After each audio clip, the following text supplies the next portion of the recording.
네, 안녕하세요. 대한민국 대표 K변호사 강승구 변호사입니다. 오늘은 성범죄 사건에서 과연 어떤 경우에 기소유예가 나오는지 알아보도록 하겠습니다. 먼저 기소유예가 뭘까요? 말 그대로 기소를 유예한다라는 건데요. 기소한다라는 건 검사가 법원에다가 이 사건 재판해 주세요 라고 소를 제기한다라는 뜻이에요. 따라서 기소를 유예한다는 것은 검사가 당신은 범죄 혐의가 인정되지만 이번만큼은 법원에 소를 제기하지 않고 한번 봐줄게 라는 뜻인 거죠. 법원에서 재판이 열리지 않으니까 범죄 전력이 남을 리도 없겠죠. 따라서 기소유예로 사건이 끝난다 라는 건 피의자 입장에선 최고의 결과인 거죠. 그렇다면 이런 기소유예 과연 받기 쉬울까요? 그리고 어떤 범죄라도 기소유예가 가능할까요? 일단 결론부터 말씀드리면 기소유예 쉽지 않습니다. 기소유예라는 것 자체가 범죄 혐의가 인정된 피의자 입장에서는 재판도 열리지 않고 사건이 끝나다 보니 베스트겠지만 반면 피해자 입장에서는 정말 화나는 일이겠죠. 따라서 모든 사건이 기소유예가 가능하지는 않고 특별한 경우에만 기소유예가 나온다라고 생각하셔야 합니다. 먼저 범죄 자체가 매우 중한 범죄다라고 하면 기소유예가 나오는 게 정말 어려운데요. 예를 들면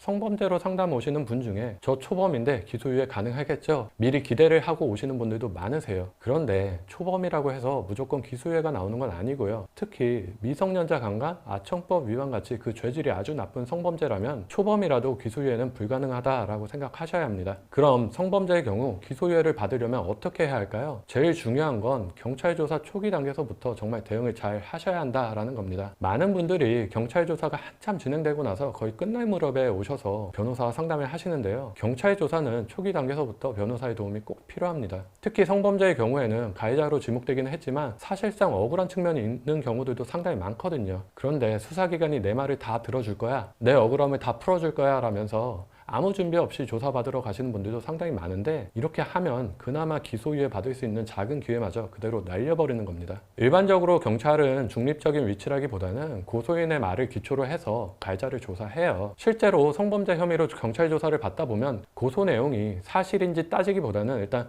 가해자로 인정하고 조사가 진행되는 느낌을 받으실 텐데요. 이럴 때 변호사가 옆에서 잘못된 부분들을 지적해 줘야 한다는 거죠. 특히나 기소유예를 받고 싶다 하시는 경우라면 더더욱 첫 조사부터 변호사의 도움을 받아서 철저하게 준비를 하셔야겠고요. 또 하나 중요한 점은 합의인데요. 성범죄라면 직접 피해자한테 연락해서 합의하려는 시도가 오히려 2차 가해로 오해되기도 하거든요. 따라서 이런 경우에도 변호사를 통해서 이런 문제들을 대신 해결할 수 있게 하는 것이 바람직하겠죠. 마지막으로 제가 앞서서 초범이라고 해서 무조건 기소유예를 받을 수 있는 것은 아니다라고 말씀드렸는데요. 그래도 초범이라야 그나마 기소유예를 받을 가능성이 있다라는 점 꼭 기억하시기 바랍니다. 오늘 내용 정리해보면 성범죄는 중한 범죄이기 때문에 기소유예가 나오는 경우는 흔하지 않다. 그렇지만 성범죄라 하더라도 초범이고 그 죄질이 비교적 나쁘지 않고 피해자들과도 원만히 합의가 되었고 경찰 조사 과정에서 처음부터 일관된 진술이 이루어졌다. 이런 경우라면 기소유예를 기대해볼 수 있겠습니다.